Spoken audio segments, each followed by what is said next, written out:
name is Ryan. And I'm Cody. Today we're reviewing the Illusione 888 in a Candela, Which is this beautiful green stick right here.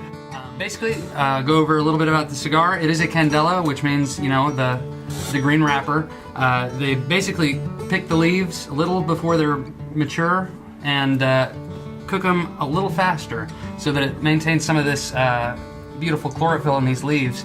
And it'll, in the end, make the wrapper a little sweeter. And, you know, this used to be a very popular thing back in the 70s, but it's really become rare now. This cigar is a Nicaraguan Puro, which means every bit of this cigar comes from Nicaraguan leaves. One thing we've kind of found interesting is when we've been noticing, we go all across the country and go through cigar shops and smoke different cigars. And one thing we've noticed are these green cigars popping up. Yeah. Which I guess is the Double Claro, Candela. It's described in a lot of different ways. Why don't you tell us a little bit about the reemergence of this particular cigar? Well, this cigar, like I said, was famous up until about the 70s, and they really just kind of went out of style because people started really enjoying that the taste of that kind of tannish cigar. This is starting to pop up more and more now and kind of having a little bit of a reemergence because people are finally realizing, oh, you know what, I kind of like that sweeter taste, you know, I kind of like that mix. And hopefully, I really enjoy it. So I really hope that they start popping up a little more and that every line starts carrying at least a Candela version of one of their cigars. Yeah, it's kind of interesting. Usually what you see these are found in the less expensive cigars. Mm-hmm. And the reason for that is it's a quicker turn to market for the farmer. You can grow this, and instead of having to age it over time, you can heat cure it and get it to market quicker and get a return on your investment faster. Right, and one thing I've kind of noticed is typically you would think of this as a lighter-bodied cigar, and what they're doing is pairing this.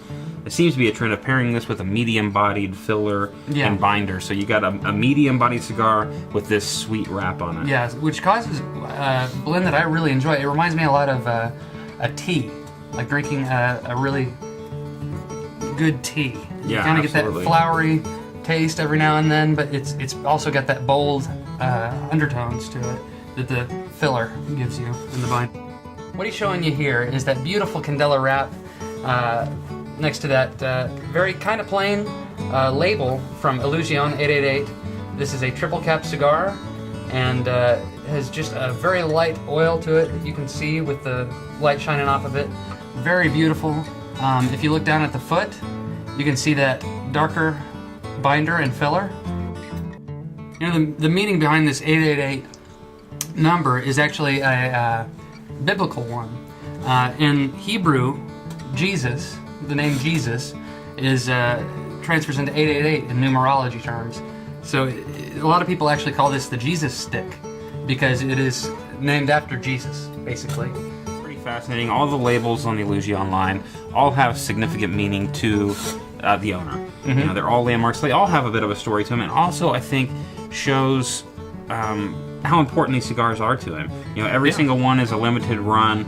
Every single one is highly quality controlled, and you know he wouldn't. I don't think I wouldn't put things that are significant to me on the label if they weren't going to be important to him. Well, you know, it's actually a very interesting kind of complex flavor that it produces because you do have that.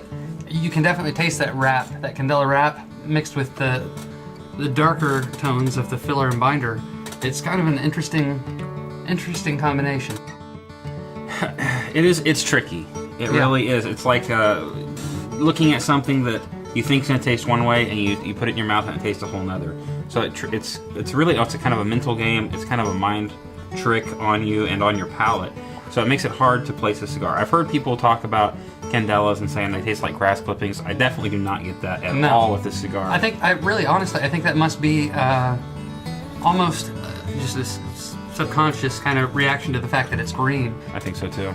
See, I think this cigar, I think a lot of the flavors of this are going to be pulled out with what you're drinking it with.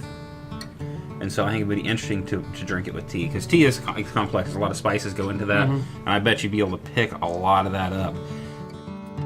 When I mentioned that tea kind of flavor, it really comes along, I think, not when you're smoking it at the time you're smoking, it's something that comes back and you get that the aftertaste a little aftertaste, yes, sure. of a bit of a tea. It does leave a little different sensation in your mouth. Yeah. For sure than a Maduro or a Colorado or any of the heavier wrap cigars, for sure. What he's showing you here is just the ash structure. You can see the lines and striations in it, and also that burn. I mean, it's obviously a well-constructed cigar. It is holding together very well. And I think construction at this point is something I'd be happy with. You know, it's a full leaf cigar, smoking well, rolled well, and so far very happy with the construction, makeup, build of this Nicaraguan Puro. It does react differently. That's something I was reading about these cigars. Is you know, as we alluded to, it's faster to market. It's a quicker turn on money in theory. But one thing is these wraps are very sensitive to water. So the people rolling it have to have dry hands. These have to be stored in an air-conditioned facility after they're cured and when they're transported by air. So a lot of care does, you know, it may be quicker to market, but there's still considerable expense when it comes to rolling it, storing it, and then bringing them to that market. Yeah, just taking care of them. It really is, to me, a middle ground between the typical Connecticut cigar, Connecticut broadleaf cigar, and the typical Maduro. Yeah, here's what I'm getting at the halfway point. Is, to me, when I'm smoking it slower, I'm getting less flavor notes. Like I said, it seems milder when I'm letting it sit and I'm smoking it slower. When I'm smoking it faster, it's heating it up a little bit, and then I'm getting a little bit more of the sweetness to come out. Then I'm getting a little bit more also of the other side of that nutty, that woodness coming out. So, you know, it's why it's like it's an enigma almost, because I'm sitting there going, what's going on? And it's really because I'm smoking at different paces when I'm talking. I'm smoking slower. I'm like, man, it's pretty mellow. When we're taking time in between where I'm smoking it faster, then I'm getting a little bit more of that sweetness out. Yeah. A middle ground between the Maduro and between the Connecticut. You know what? I would agree with that. I think a medium mild would fit this cigar's profile very, very well. Right. We've gotten through this entire cigar, and like I said, it kind of changes between light and heavier. It does have, like I said, some sweet notes, very slight sweet notes sometimes. It does have some heavier woody, nutty notes sometimes. You know, for the taste, for me, what they've done in the blending of the cigar, you know, I still think I stick with the assessment. For me, I think it's like a 7.5. Okay. Now near the end, it keeps changing. It keeps up that, you know, just very complex, kind of elusive flavor. You're never quite sure what it's going to throw at you. Agreed. So I think about an 8 for me. I guess on the finish of the cigar, I'd rate it, with the rest of the cigar. So to me, it's a 7.5, probably in that range, something like that. Okay, yeah, I was going to say an 8, oddly enough. For some reason, I seem to be about half a point higher than you. Yep. Okay. The build of the cigar, construction, if you will. Honestly, to me, mine's treated me quite well, especially given the delicate nature of the wrap. It's got a nice draw on it. I would like to see it a little bit tighter, but it's not loose. I think it's good. It's held together well for me. It's burned at an even pace. I do have a little bit of a runner starting to develop here towards the end, and I did have some hard times when I sat it down and went away from it, where I had to work it back up. It never went out on me like yours did, but I did have to work it a little bit. You know, to me, I'd say it's probably an 8 for me. I went out twice throughout my smoking experience with this cigar, so I was going to say about a 7.5. I wasn't as thrilled as I was in the beginning, but still. What about overall rating? The construction's good. Like we said, we're in a 7.5, 8.5, 8. You know, everything about this cigar seems to be bouncing around that range. So for me, it seems high to me to say it's an 8. Oddly enough, I was thinking the same thing. You know, we rate each individual part pretty highly, 7.5, 8.5. In that general range, you'd think it'd even out to be about an 8, maybe. Right.